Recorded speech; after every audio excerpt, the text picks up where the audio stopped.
One and good. All right, welcome to the Uncommon Sense podcast. I am your host, Blake. Today I have a very special guest, the dude who I never thought I would get on my podcast, Mr. James Townsend, former NFL wide receiver. I remember watching him when I was younger, aspiring to be just like him, bodied up like no other, probably the best, probably the best body on Instagram. Stellar father of two beautiful young girls and now a new baby boy. Which is absolutely amazing. CrossFit box owner. Is it still essentially a CrossFit? It's like more so of a hybrid. So CrossFit, Olympic weightlifting, and sports. Right. Okay. Yeah. So you know what? Actually, let's start with that because I did a couple of pods about the whole CrossFit thing. I'm a CrossFit coach. I work in a CrossFit box. Well, it's closed right now because of COVID. But with everything that happened, especially being a black man too, because I was talking. I had a podcast where I talked to Elijah Muhammad as well. Yep. We talked about the same thing. With everything that happened with Glassman, was it difficult for you to make the choice or like should I do this? Should I stay as CrossFit? Was it something you really looked into, or you're like it's just some old white dude just voicing his out of date opinion? I don't really give a shit. I'm just the decision for me to de-affiliate was quick. Mm-hmm. You had to stand up for something or fall for anything. Right. And to be a black man, to have mixed kids, black children, and to have other people look up to me and other kids and everything. So I wanted to go ahead and put my foot forward, right, and stand out there and make the decision that it's not popular, but it needs to be done. Right. To let those that look up to me, to those that inspire and motivate to when they have a decision like that to where they don't know if they are comfortable with being bold about a situation like that, but to also make them feel comfortable and let them know that, look, right, the ones who always want to fit in don't go far. Go up on that mountain to where there's where people want to stand out. Where people don't want to fit in, it's less crowded there.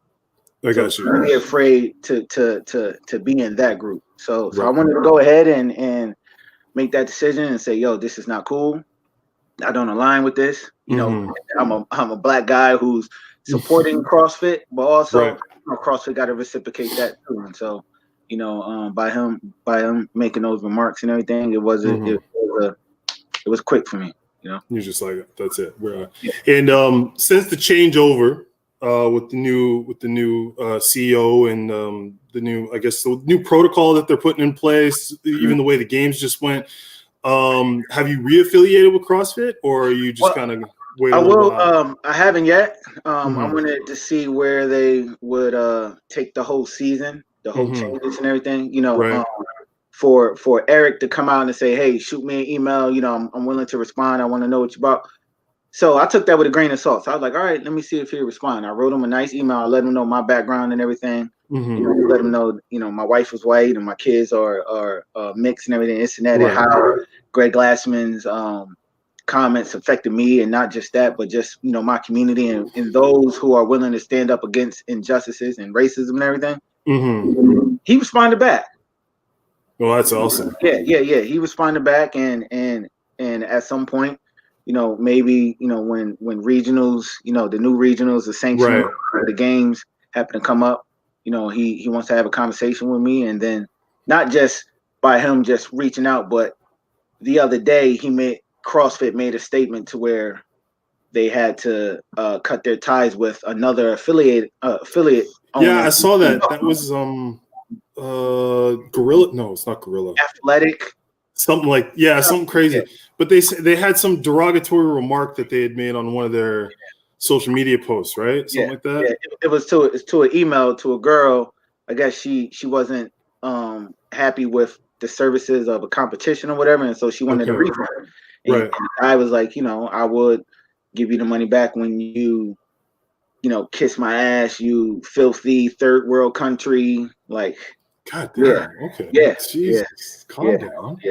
Yeah. Calm down. Yeah. Okay. And then he also caught big media news by going on, Fox News and cutting up the Governor Cuomo's order Right. You know, and then had people behind them, and if you want to get political with it, with the mask and everything. But, yeah. And speaking on that, so how has that been for you? Because right now, I currently, like, I worked in 2 gyms. I work in another gym, and we're kind of obviously the whole fitness industry is suffering immensely because of, you know, COVID. And I know for us, we're more than understanding of the situation at hand. We understand with the pandemic. But to be honest, the only thing that really I don't want to use the word infuriates, I guess, just because we're all in a bad situation right now. But something that really kind of gets under our skin is so salons are allowed to stay open, like masseuses, kinesiology clinics, these kind of things. You know what I mean? They're all allowed to stay open, but they've shut down gyms here completely and said that you guys can't do anything. You can't do personal training. You can't do classes. You can't do nothing. Right. What is it like over there where you are? Well, with us, you know, the initial lockdown happened on March 15th of this year. Right. And we had to go on quarantine for 2 months. But by us going on lockdown, you know, since I have all this equipment, I was like, you know what, I'm going to just give it out. You know, I gave all the equipment out to my members. Right. And then we, you know, I still kept the daily programming. They all did the programming. They all, you know, we had Zoom workouts and everything. They would, we have a private Facebook group to where people would be like, hey, I'm logging on at 11 if anybody want to do the workout, and they would do it together. You know, that's cool. They needed something to keep their sanity, you know? For sure. And, you know, I could see why a lot of fitness enthusiasts get upset about, you know, having to close down, because one, in America, we're very spoiled. You know, the obesity rate here in America, especially in young kids, overall is huge. And by them not knowing that if you are in a good shape, you don't have to be in CrossFit good shape, but if you are in just good shape and using exercise for your health to maintain and add on those extra numbers to your life, that it can help you defeat, you know, any sickness that may come about. You know, and I can see why a lot of owners are upset about that. But then again, you know, we're in a society here in America to where, you know, people's fitness is not that important to them. You know? Yeah. It's interesting to be because obviously America's media is broadcasted everywhere, right? Like you guys are the media hub of the planet. So it's kind of like having always someone in your business, right? Like someone's always paying attention to what you're doing. But it's interesting being in Canada, considering we're your neighbors, we're like your little brothers. So we're always watching and seeing what you're doing.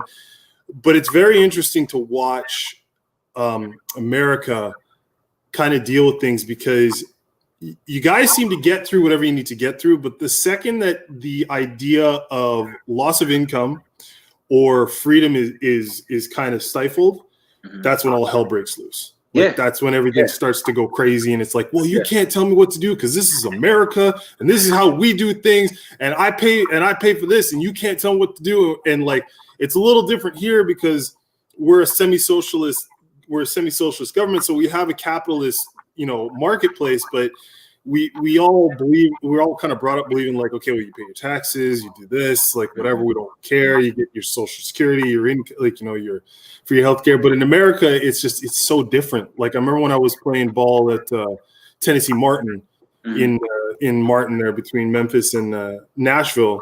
The differentiation when, you know, guys like, I'm not paying this, I don't want to pay this. I'm like, yeah, I guess I'll pay it. I don't know. You know what I mean? It's weird. Like my dad's from Texas too, so like he has that similar kind of mindset. Every time like Texas came in, he'd be like, man, fuck this shit. He's like, I don't need this. He's like, I'll be fine. He's like, I'll opt out. My mom's like, no, you don't opt out. There's no opt out in this country. Like you pay. I mean, you know, with you know, everybody bickering and crying and everything, it goes back to, you know, what we talked about earlier about, you know, making that stance against, you know, Greg Glassman's comment, right? It's like Black men and women in this country, we've been saying those same things on bigger issues. Right. On just, hey, see me, if I live here too, and you're saying that I'm a citizen here too, and I have rights. Well, these are my rights. These are what we're crying out about. But you have people on the other side who are just crying out about that. I can't get my hair cut. I need a haircut. And it's like, it's like, all right, what's important? Yeah. Where's the priorities at, right? So you could clearly see the different dynamics. For sure. Like Nancy Pelosi is telling everybody, like, don't go outside, don't do this. And then she's caught getting her hair done. And we're like, oh, okay. I see how it is. Right. But to kind of get back on that thing about race. So obviously, like we talked before I started filming, you're one of the most prolific fathers, I think, on Instagram, based on the fact of the amazing job you're doing raising two beautiful daughters, and I watched you had posted a couple times some of the comments that you get from people about, just different things that you're doing, or, whatever, or you shouldn't you shouldn't treat your kids this way, or blah, blah, blah. Or you're training them too hard. And you're like, yeah, okay, thanks. Great. Awesome. I'll talk to you later. Right. I think that's an amazing thing, because I don't know if someone were talking about my kid or my kids, like how that, I'd be like, you need to shut the fuck up and like just mind your own goddamn business. But just so you're in a biracial relationship or a mixed race relationship. Your kids are black and white. Being a mixed kid, having a black father and a white mother. I know it's I'm not going to say it's difficult. It is difficult in some senses, some of the stories they told me, but when I talked to my mom about it, the thing she always told me was there's no playbook for how you deal with mixed race issues. Like when you're black, there's a certain understanding of that you can kind of see what's coming. Like, the prejudices, the places, even like my dad would say, you knew the places you'd go and that you don't go. Like you knew these things. And my mom would be like, yeah, I could do this, I could do that. But she's like, for you, we didn't know for you and your sister, we didn't know what to do because you're both. So, in some places it was cool, in some places it was other. But my mom always used to tell the stories of that. I used to wheel you down the street in your carriage, and people would come up to me and be like, oh, it's so cute that you adopted this baby, and no. And my mom would be like, I'm gonna slug the fuck out of this woman. She keeps talking to me like that. Wow. So, I just wanted to talk to you about the different, not necessarily the problems that you had, but just, the different experiences that you've had kind of being in a mixed race relationship and raising beautiful kids in that scenario. It's funny that you bring that up. And me and my wife, we always have this conversation, but it's like, particularly with me, it's always like, have you always been, into white girls or this and that? And my answer would be like, no. Like me personally, I've always dated, all girls of all colors. Anything, yeah. You don't you don't discriminate. Right. And most of the times when it comes down to us black men who dates or marries outside of the race, it's always that pushback of self-hate. Yeah, like your Uncle Tom or whatever, or like you're giving in. So I don't look at it as that. I look at it as I went to basically an all-white high school. Right. My exposure, my environment, what I was around, this and that. So that's where, my interest in white girls took into. And then when I got to college, then it was, white, black, Spanish and everything. And then, whatever. Yeah. Whatever. And then I got into long relationships. But when I look at it, man, it's like, my wife now, it's like, wow, like this is who I fell in love with. It's not because I chose her because she's white. It's just that, God brought her into my life. I really fell in love with her, dated other women, this and that, but this is who I fell in love with, and this is who I wanted to be with. The challenges that come with that and being in a relationship, in a racial relationship is, walking around, people from the black community, people from the white community looking at us sideways. Right. You know, specifically me, like, Yeah. you know, Yeah. No, but, I know exactly what you mean. And I get it. I get it. I mean, my grandmother is half white. Okay. And I have people in my family who feel different about white people, and I understand that. I'm aware of that because of the history. You know what I mean? And so me, I don't feel as comfortable bringing my wife around them because of how they feel about her. Because of their experiences with white people, that you feel like she's a little bit at a, I don't want to say she's in danger, but she's got some prejudice against her. Towards her. Right. Yeah. Right. Yeah. Yeah, for sure. I mean, growing up, I was in a similar situation where I think in my neighborhood there was five black kids, including me and my sister. If you include us with it, so we weren't exposed to very many black kids growing up. And then when I got to high school, all of a sudden it's the floodgates open, and then half the school was black, and I was like, okay, now I get it. Now okay, cool. And then started dating black girls, white girls, Asian, everything, all that kind of stuff. But tell me this, the exposure of it really came with football. It's something about being an athlete to where it's like it's weird that, like, when you're an athlete and you're a gifted athlete or just an athlete on the team, you get more attention. You get more exposure. 100% you get more exposure.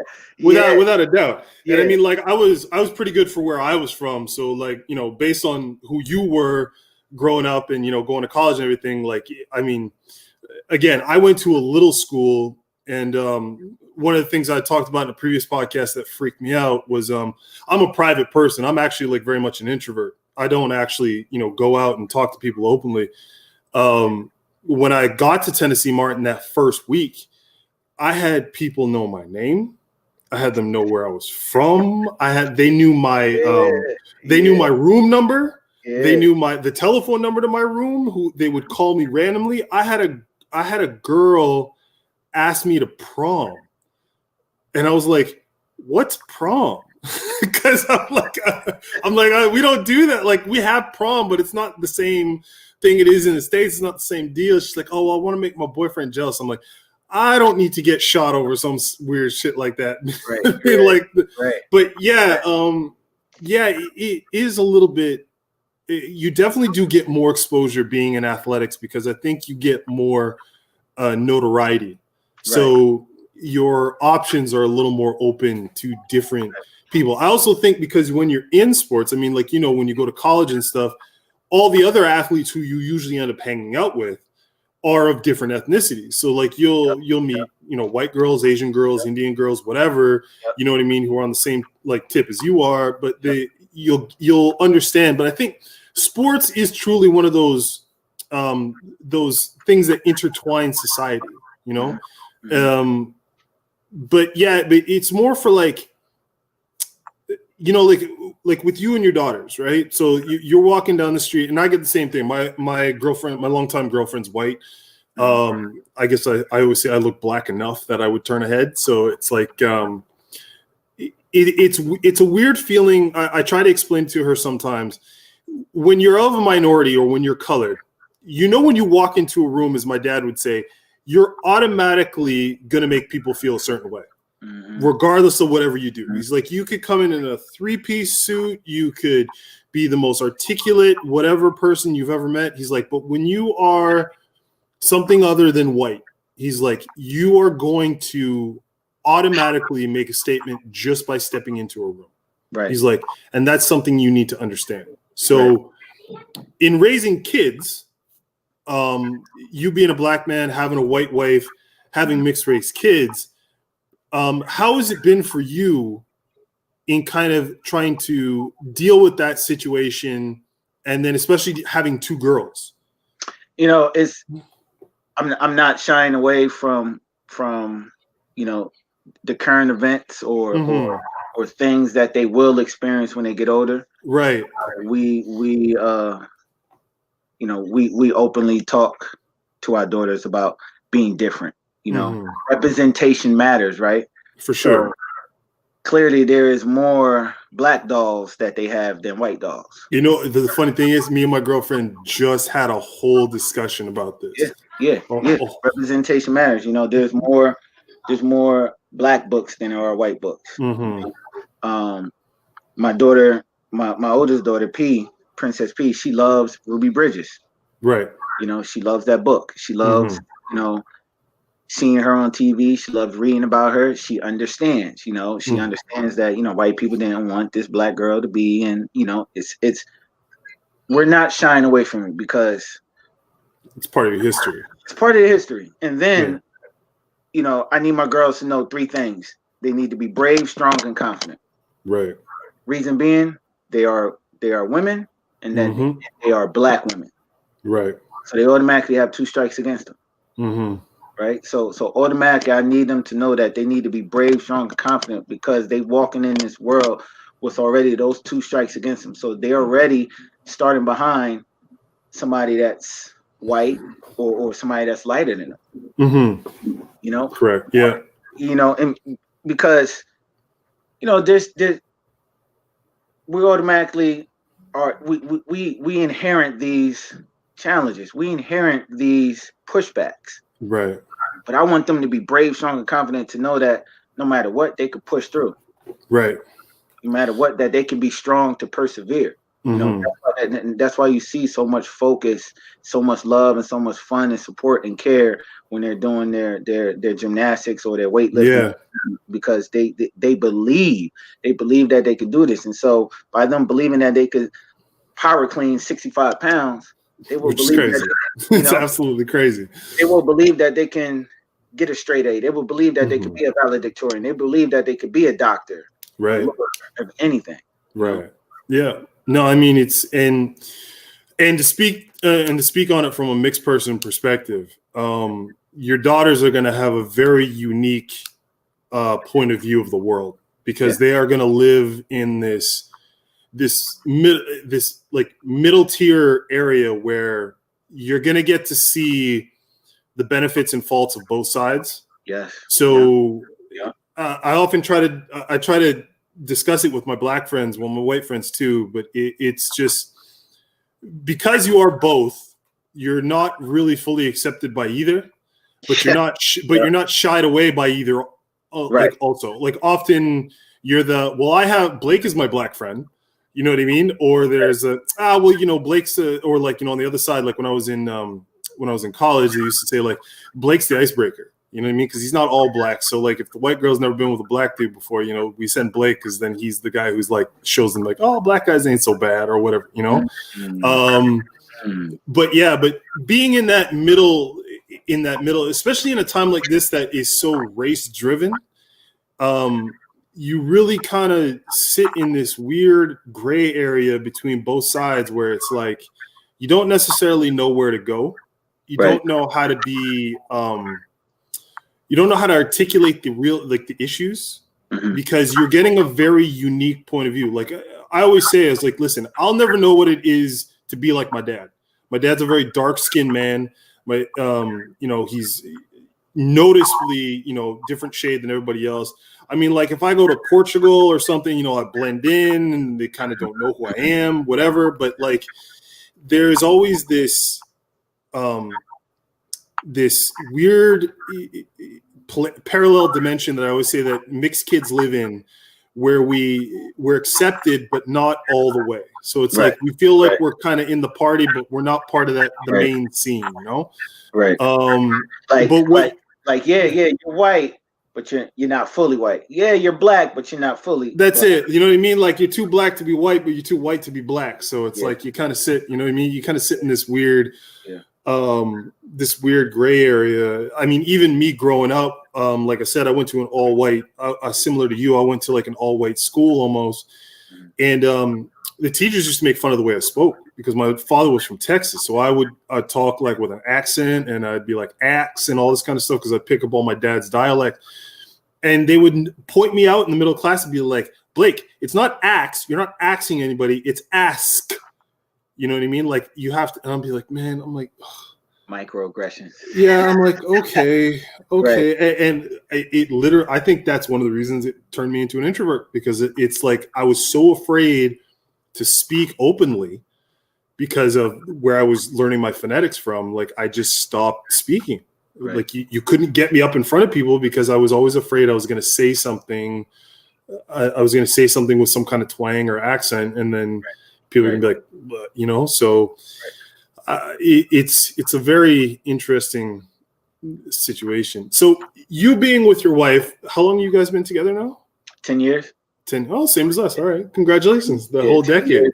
Years. 10 years, married 8. That's amazing. I think us, we're not married, but like we've been together for about almost 11, close to 11 years now. Okay. So you met her while you were still playing ball? Yeah. We met freshman year of college. Okay. And you know, just I was going down in the cafeteria. She was coming up and just said hey, and that was it. You know, we hung around the same circle, but never really dated in college or anything. Okay. And then so you guys went to college together. Everything's cool. You move through. You start playing pro ball for Chicago. Right. And then how is that like being that professional? Because I mean, you see all the stories and blah blah blah, and you see Any Given Sunday, and you know they paint this whole world of, you know, like this is everything's getting thrown at you left, right, and center. So what's it like trying to be, you know, like a dude, like trying to be like a you know, like a good guy in that world? You know what I mean? Is it as hard as they make it sound out to be, or is it just like, yeah, it's a lot of like, you know, movies and thrills and whatever, you know? But I think it depends on the individual, you know. Right. For me, you know, being a junior in high school, I got a girl pregnant. Okay. Had my oldest daughter who is 18 now. Yeah. You know, like the high school that I was at, we were ranked in the nation, you know, big football school. And when I look back on it, I feel as if they only needed me for my talent. Okay. You know, never had to work. You know, grades was given to me and everything. So it depends on the individual, man. And by it being that type of school, that's why I brought up the whole, when you're a football player, the atmosphere and the environment is different. Right. Yeah. Exposure, you know, and so that's where, you know, my eagerness, you know, trying to keep it clean here. my eagerness or just my exposure for women about, you know, by me being that, you know, high school All-American and then going into college, then it just intensified even more. Of course. Yeah. You know, but I say it depends on the individual, because, you know, I grew up without a father. Right. And when I had my oldest daughter, you know, instead of them allowing me to be in my oldest daughter's life, you know, people were telling me that I need to focus on football and not focus on her. Oh, okay. I wanted to focus on my daughter because I knew what it was like not having my father in my life. I knew what it was like, you know, the broken promises, crying all night, you know, him cheating on my mom and doing all this stuff. Like I knew what him going away for jail. Like I knew what that felt like. I knew what it felt like not having a male dominant figure in my life, like how I am with my girls, engaged, investing my time in it. So when I had my oldest daughter, you know, by a girl that was white, racism. That's when I finally started right. Catholic high school, they wanted to kick me out, you know. Parents calling in, we can't allow this to happen. Snag, you know, he got a white girl pregnant, you're having a nigger baby, you're having a zebra baby, you know, all this, you know. And I was always raised on respect, and I was always raised on, hey, if you're going to make a mistake, own up to it. So by me owning up to it, wholeheartedly.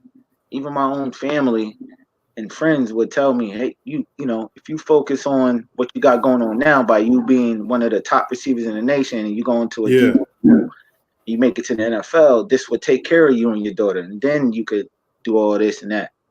I didn't care about that. You know, I just wanted to be a father because I knew I was that kid who didn't have a male dominant figure in his life and not having a structure, you know, having a mom that had to work 7 a.m. to 11 p.m. Right. You know, just seeing my seeing my older brothers do what they wanted to do, but I always was the kid that had to stay back because I was the gifted one. Right. I was the one who had to stay back under mom and be the goody. So, you know, I was the one who couldn't really have a girlfriend. So I had to sneak around and be with girls. Right. I didn't have the understanding of why I couldn't have a girlfriend. Because they were trying to protect you. They wanted you to achieve your potential. They wanted you to to be the golden child. Right. But where's the context behind it? You know what I mean? I get you. The explanation behind it. You know, don't just tell me, hey, you know, leave those pussy tail ass girls alone. You know, they only want one thing. Like, you can't just say that. Like why? Like, tell me. Why. Yeah. I kind of had the same thing growing. I mean, not to the extent, like, I had both my parents at home and everything, but I think that was their generation. Was we don't explain things, we just say things, and you're just expected to follow what we say. Yeah. You know what I mean? Right. Because I find for myself when I'm discussing things with my daughter is I explain things maybe too much. Like, I explain everything. I want to like talk to her and make sure that she understands. Whenever I talk to my family members, I'm always talking, explaining where I'm coming from, giving my reasoning. Like, I think it's because I grew up with parents who didn't really explain much. But really kind of like they were good parents, but that's the way they were. I find like I try to explain everything so that there's no questioning where I'm coming from. Right. And so that's why I say, you know, it's more individualized because I feel as if I would have had that structure, you know, I wouldn't have had as much mental health problems. You know, because the mental health problems kicked in when I was like, you know, I feel as if I'm doing something right. Right. Owning up to my mistake, you know. My daughter wasn't a mistake, but the mistake of me not protecting myself, right? No, I understand what you're saying. You know, so yeah, you know, the mental issues of that, and then trying to understand why these people are giving me so much hate, because at the time, you know, my parents, my mom mainly, never talked about race issues. Right. I had to go to school and luckily get and thankfully get a degree in history to where I learned about our history, you know, Black history, to where I fully understood and was aware about Black history, about racism in America. So then that made me realize, I'm like, okay, but then still it was always in the back of my mind, like, all right, I need to be a father. Like, why am I here? Yes, I'm trying. It's like I'm masking football and I'm masking, you know, being with women. I'm trying to do all this stuff to be happy, but really I'm dead on the inside because I needed to be with my daughter. Right. So I couldn't fully enjoy being a football player. But to your question, just like I said, it depends on the individual, man, because when you're that caliber of athlete, women are thrown at you like crazy. Women, and it's not just women too, right? It's like it's all these opportunities of all these people wanting all these different things. I think that's why so many people always love Marshawn Lynch, because they look at a man who's probably was one of the, like, in his prime, he's the most like the top tier running back, but he just shied away from so many of the things, or not, he pushed away so many of those endorsements and everything that would have got a lot of people in trouble. And I think even to I think he even had a conversation where he was talking about how that, you know, he felt like they're always trying to catch the Black guy in some shit. Yeah. You know what I mean? They're always trying to like, you know what I mean? Like, so I forget, someone says something like, it's like white people make stories, but Black guys make headlines. Right. Like it's always it's a weird situation that we tend to have, and especially with all this stuff going on about race and all the stuff that we're talking about. I've had a lot of discussions with a lot of people who are very, angry and frustrated, obviously. But the point that again, always coming from the middle, the point I always try to make is you have to look at how much of us we're selling. And is that one of the reasons that we're so frustrated? Because we're partially frustrated with ourselves for giving. I mean, listen, a narrative has been written about Black people in North America. That's just a given. Like, we get looked at a different way. There's stereotypes. That's an understanding. But when we deal with things in a certain light, when we're posting everything, like, the fact that World Star exists and that you see all these things on World Star, it's hilarious. Don't get me wrong. It's funny. But at the same time, if we really view ourselves in the position that we're in, where we are a minority that is not being taken seriously, that we need to, we need to fix finances. We need to start opening Black-owned businesses. We need to start supporting ourselves. We need to stop asking for handouts. We have to stop giving into the machine that is like propelling this narrative saying that, we do all these things wrong. We do this, we do that. Like, we have to kind of sum it up and say, like, hey, listen, maybe we don't film every time that someone's about to have a schoolyard fight. Maybe we don't have this thing where we're posting all this shit on, whatever. Maybe this is a mental thing that we got to start working at as a community to say that we've got to stop selling ourselves to the lowest common denominator to try to get airtime. Right. That we need to start holding ourselves up and start focusing on, the Neil deGrasse Tysons, the, all the other Black scholars, the athletes who do it right, guys like you, LeBron, all those guys who do things, in the good way, who put, good, like not paying attention. Like, I love Chad Johnson, but, like the stuff with him being on TV shows and all that kind of stuff and everything, where he was doing all this crazy shit when he was like one of the most talented receivers in the league. It's like, maybe we need to stop doing those kind of things, right. And start just focusing. I mean, everyone's allowed to do whatever they want, but I'm just saying, if we want to really change the narrative, then we're going to have to change the way we do things, because otherwise we're just giving it away for free.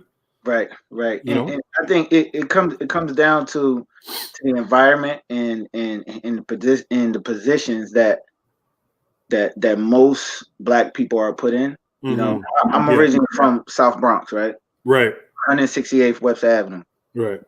The hood of hoods, like hood. And luckily, thankfully, I had a grandmother that moved out of the Bronx and moved into the suburbs of New Jersey. Right. And not too many people have that opportunity. Get that opportunity, yeah. And in these areas, there's not that much education. Right. Around. It's like, we also have to stop using the narrative of saying, well, LeBron James did it. LeBron James is doing it. Yes. Or Jay-Z is doing it. This and that. Well, that's like less than 1%. Right.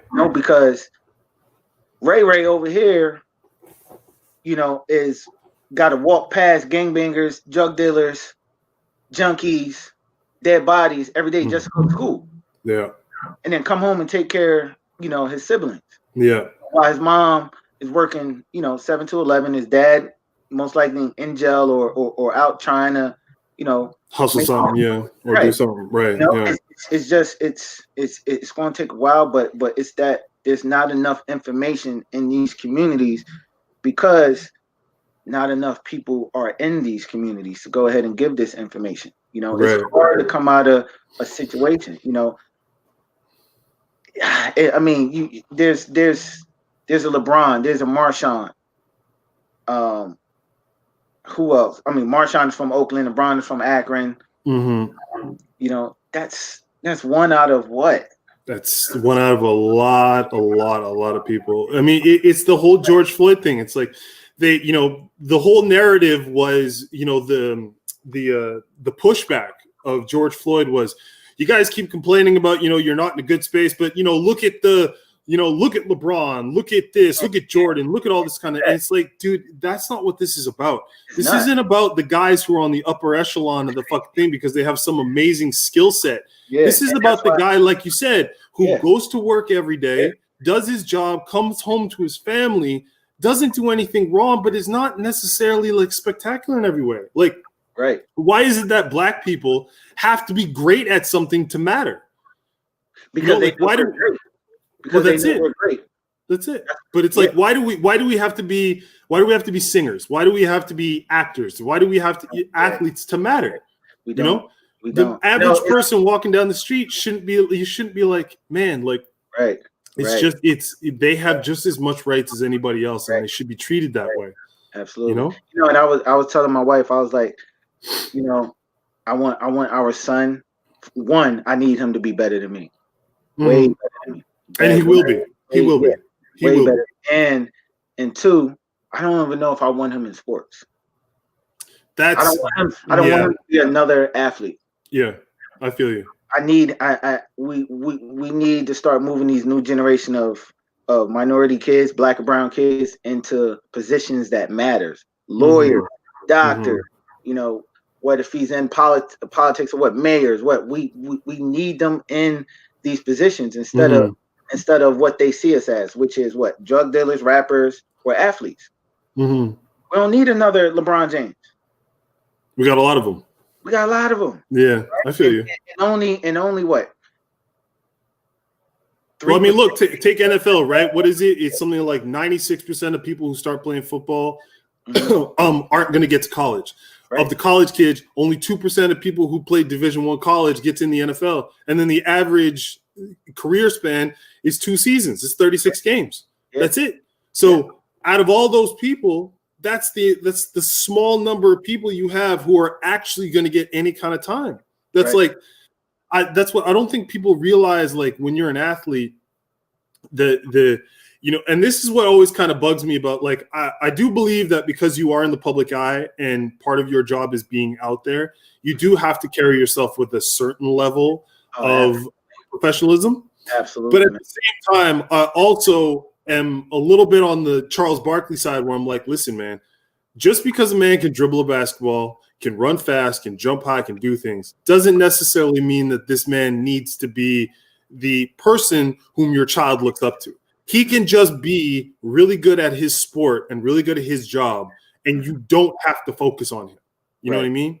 Right. We can delineate the guys who are really good, know how to talk, live good life, who you can make a role model out of, and we can delineate the guys who are just really good at what they do, but maybe are a little bit on the sketch side when it comes to everything else. You know what I mean?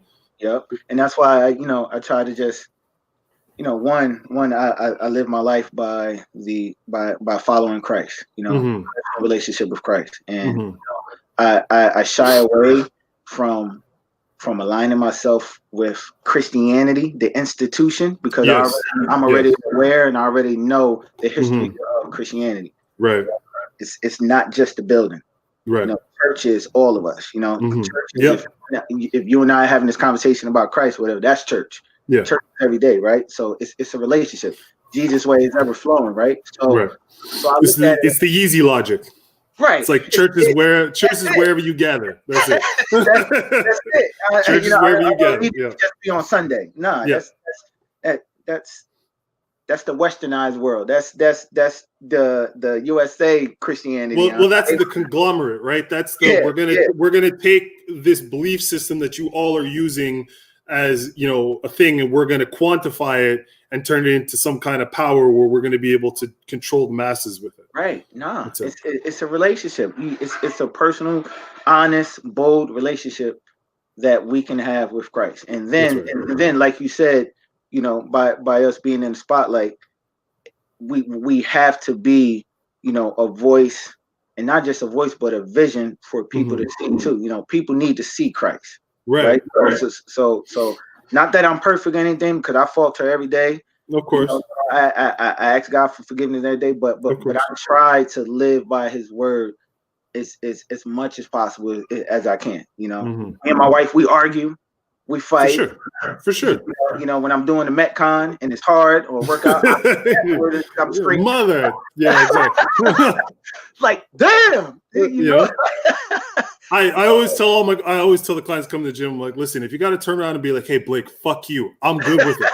I'm happy. That means I did my job. If you look at me, you swear at me, I'm happy, and I'll have a huge smile and I will laugh my ass off because I know I got to you. I got into you, so it's good. Yeah. We're good. Right. That's it. It's you know, it's me just leaving my legacy through my kids, but not just also through my kids, but those that we can touch. Those are the hearts. Those are the minds that I can touch. For and it's you know, it's bigger than who I am as a, you know, as an athlete, Olympic weightlifter, CrossFit coach, owner. You know, I reached the highest heights in my life. I don't need to be at the forefront anymore. Right. You know, I'm willing to humble myself, submit myself, selfless. You know, and put others first, man. And I mean, there's no other way to do it. You know, if I could leave my kids into the future to create a better one, so that they can create a better one for their peers, and then their peers do it, and then just come a ripple effect. I could die happy, man. I could die happy because it starts at home. It starts at home, man. It starts at home for us. Everything that we could teach our kids and what they could put out into the earth and into society, that's what it's about, you know. Yeah, for sure. And you know, and then speaking about, you know, putting out and stuff, because you're very public with your kids. I mean, to the extent of when they're training and stuff, you know what I mean? Like you share a lot of posts about your children. They're very beautiful kids, all three of them. Super. The fact that your two daughters are insane athletes already is just like, it's just like a spoke on genetics. It's just like, okay, so all right, so it doesn't fall far from the tree. They're going to be just as great as their dad. That's fantastic. But in sharing that, is there, because for me with mine, I'm very guarded, because I have this like weird mindset where I'm like, I've always had this thing where I don't like people speaking for me. Right. And I don't like people saying things for me. So I'm always, my thought process is always, I don't want to put words in anybody's mouth, and I don't want to put pictures out of anybody that they'll look back and be like, I wish you didn't do that. You know what I mean? So there are some pictures, obviously, but like I'm very selective as to when and where. You know what I mean? Right. And you are too, obviously, like, because there's nothing really, you know, there's nothing, whatever. Like all the pictures you put out are very wholesome. They're very loving. They just show the love of your family. You know, the camaraderie that you have with your daughters. That, you know, that they're friends. They're not just, you know, your kids. But do you worry about the blowback? Do you ever like listen? Like, do the comments ever get to you? Do the stupid DMs ever get to you? Do you just like? In the beginning, they did about let's say 4 years ago when Princess P first took off, right? With her 10 strict pull-ups at 4 years old. On Yahoo Sports, they were like, you know, the comments, it was like maybe over like 500 comments, right? And one of the comments, like two of the comments stood out to me. Was like, yeah, of course she's strong. This is how they bred them on the plantation. Yeah. And you know, Jesus Christ. Black father, you already know he's gonna leave in the next 5 years. I was like, yeah, and this is what's the start. I was like, wow. And me and my wife, we were about to, you know, get off it, stop posting anything. But then, you know, I prayed about it, and then something hit me to where it's like, no, don't run away from it. This is bigger than you, and this is bigger than your daughter. This will bring fathers back into the home. This will bring families together to actually be, you know, more invested in each other. Because when you invest your time. You're showing that you love and that you care and that you support. For sure. Right. And then also it shows a huge information of the misinformation that's out there about stunted growth. You know, there's so many kids now that are hunched over like this. Because they're looking at their phones and they're doing, for sure. It's the biggest thing that when I'm training people now, that is the biggest thing that we're trying to recorrect is just that posture, because everybody's got terrible posture. Terrible posture. And it starts from not being active as a kid. Right. Because you can be the most athletic kid in any sport, right? Mm-hmm. But if you come into the weight room, your coordination is totally gone. Yeah, gone, it's gone. Right? And then vice versa. You could be the most gifted person in the gym. Mm-hmm. Go ahead and try to throw a football. You can't throw a football. Yep. Right? But it's about how can we fix that? How can we make their foundation strong? One is gymnastics. Gymnastics is known to be the number one sport to build your foundation. It's insane. Right. It is like much like you, I grew up just, playing football, getting strong, getting fast, doing all these things. And then when I started CrossFit and they were like, okay, do this, handstand push-up, do this. I'm like, Right? I'm like, I'm 6'5", 235. I'm like, this is a lot of weight to have to do an upside down push-up on. Like, this is, you know what I mean? Handstand walks are a little tricky at this weight. But yeah. And also the childhood obesity mm-hmm. and kids a minority group, it's at 20%. Yeah, it's insane. No, that's insane. It's so crazy. But if you could keep a kid engaged with perfect form, doing it the right way with strict supervision, proper technique, coaching, and programming, imagine what that kid would grow up to be before he could get into a 9-to-5 job where he's sitting at a desk. Right. All day, right? Because most of us, we've all played sports when we were little, but it's that gray area of why we stop. Yeah. 100%. Yep, because you always have that, obviously us, we played sports all the way into our 20s, but like a lot of people, you're right, once they hit about, I'd say probably around like 16, they just stop. All sports stop. It becomes more about, being social and, hanging out with your friends and stuff, but like they just stop. They stop being physically active it's not part of your lifestyle. And then they go through their late teens to mid 20s, partying and doing all this kind of stuff and everything, and all of a sudden all that metabolism and stuff just kicks off late 20s into the 30s, and they're like, well, why am I fat? Why am I out of shape? Why can't I breathe? Why all this kind of stuff? And it's like, well, life kicked you in the ass. That's what happened. You wanted to go out and party, you didn't want to go run. I mean, this is what happens to you. You lose it. Now, but now, the comments are just like, oh, that, that's abuse, or she's going to be this height for long and this and that. And so that's why it made me go ahead and put out the video that I did of her when she started at 10 months all the way up to where she's 7 now. You could see the freaking growth spurt. Like one of the videos, she's doing back squats, and her legs are just so long. Ridiculously long. They're so long. They're so long. Like you're similar to me. You're similar to me where your body is proportionate. Yeah. So like your arms and legs are pretty much the same length. Yep. But it's like it's them people who have the legs that are like 70% of their body, and you're just like, squatting must suck for you because you just got to go 6 feet down to get 6 feet up. That's insane. Yeah. But it just those comments, man, is just the educators need to update the information. Mayo Clinic, AAP, they went ahead and updated and said that any child with strict supervision and proper technique can't wait at an adult's weight. As long as the technique is good. Right. But you still have people who will just use their opinion and say, oh, their bones are soft. For sure.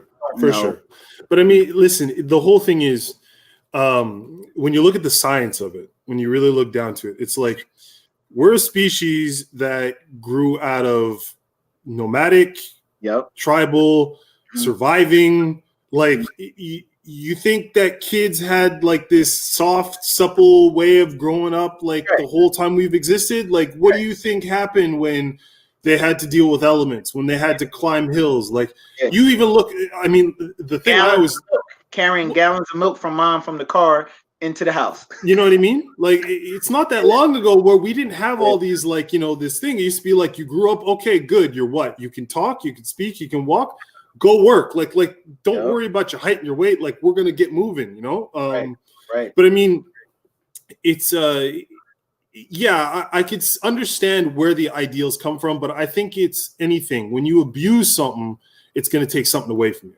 So both my cousins were national level gymnasts, and they both came out a little bit short, but and they're like, well, I'm like, yeah, but listen, this is something that they chose to do. Like, they got to an age where it's like, listen, if you keep doing it, it may affect these things, maybe not. But that's a choice that you let. I mean, look, football. Like, how much of your body have you sacrificed for that sport? You know what I mean? Live in a training room. Your back, your knees, your neck, your shoulders, your elbows, your fingers.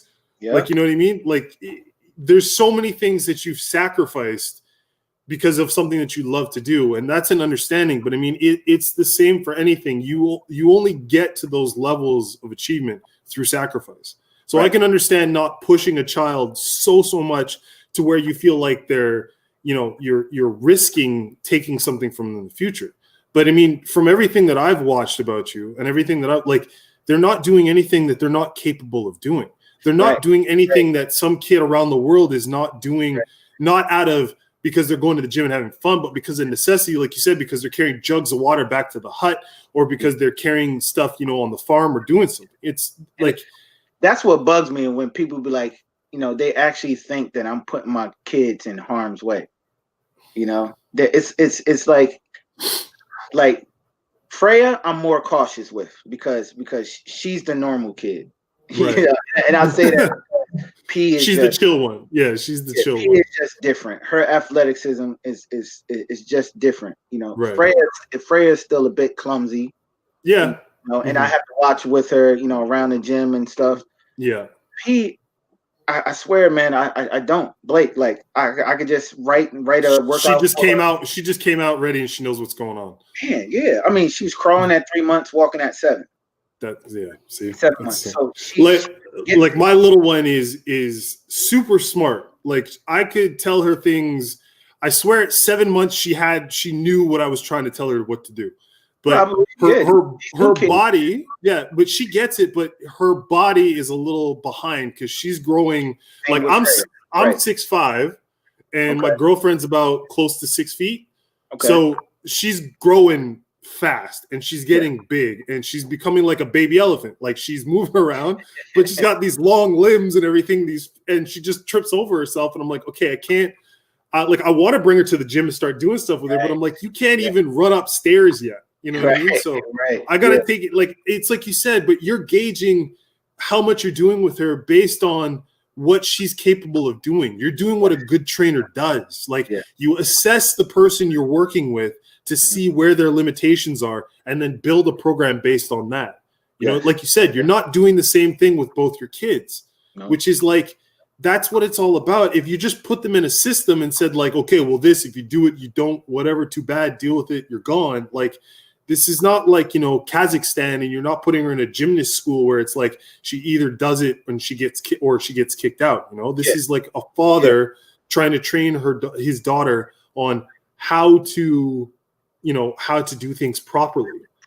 That's what it is. I always tell her, when she's at gymnastics, can't be joking around with your friends and everything because you need to focus. You could really get hurt. That's the main thing with them. Is like, if I'm showing you how to do a proper deadlift or a power clean, I need you to focus because you can really get hurt doing it.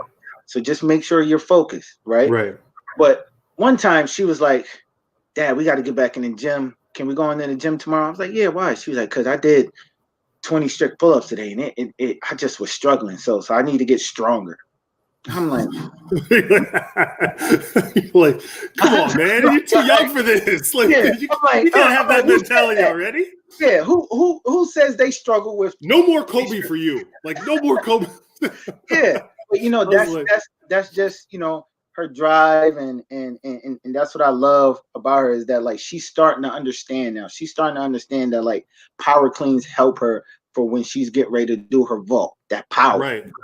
That power, that explosivity, right? Explosivity, right? So she's understanding it. Freya's gonna be my lifter. She likes chilling on it. She likes sitting on the bench, chilling, being like, okay, cool. my turn. All right, let's go. Oh, got it. All right, cool. Good rep. All right, I'm going to go sit back down and chill a little bit.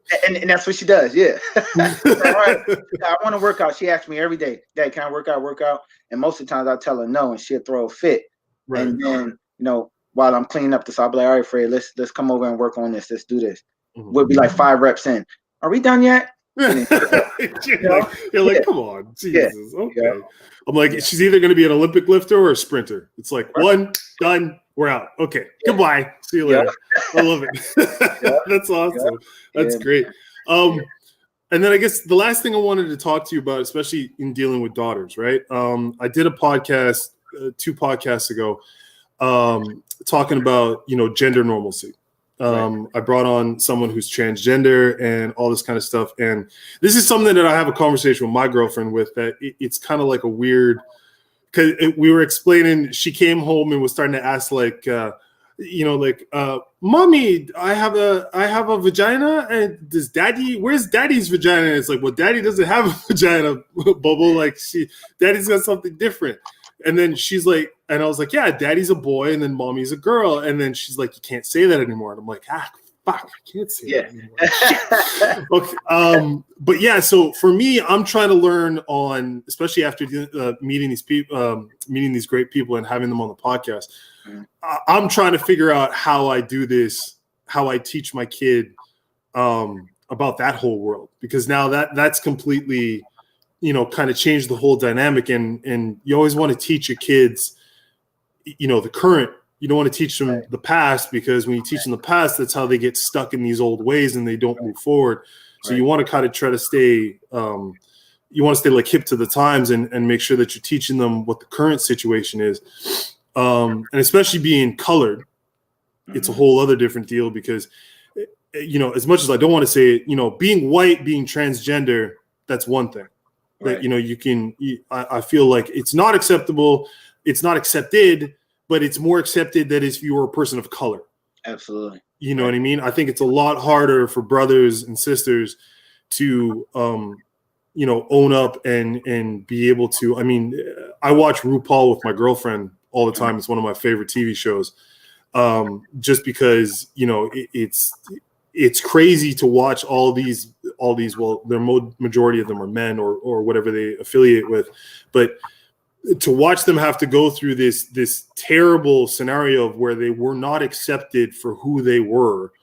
And they're just trying to be their honest selves. And this is one of the things I think the Black community, we have to start thinking about, is that, and I think we do it subconsciously, but I think it's something we really got to think of is, what does it mean to be Black?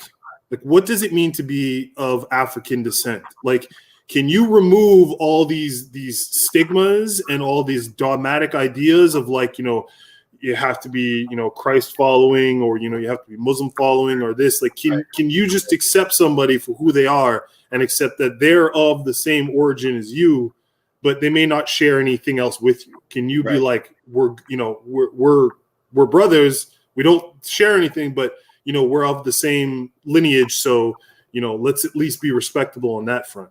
Right. But yeah, how do you deal with that with how are you trying to deal with that with your daughters? That kind of whole. We just, well, personally, I always feel that, like, we're just like anybody that is being treated differently or not accepted. I feel as if that they are experiencing the same thing a person of color is experiencing, and so we have to teach our kids that, like, hey, you love yourself, you love others. It's I feel as if it's really different than a white kid being told that. I want to know, and I'm not trying to say that they aren't taught this, but it's not pushed on them right away. Right. You know what I mean? It's not. It's not pushed on them to say or definitively tell your kid who is white that you have to you're different and this and that, and you love this person, you love that. But if you're a person of color, there's this. It's like there's a book or a manual that you have to tell your kids. Yeah. Who you have to love, why you love them, why they're different. why they look different than you and this and that and why you must love them anyway, why we are different, you know. And it comes with that territory of just being black or a person of color, you know. And when it comes down to our girls, is that like I tell them, hey, you are beautiful no matter what, naturally. That's why I have them wear their hair out. Yeah. I want them to be, I don't want them to fall into the stigma of what society says beautiful is. Yeah. Right. Yeah.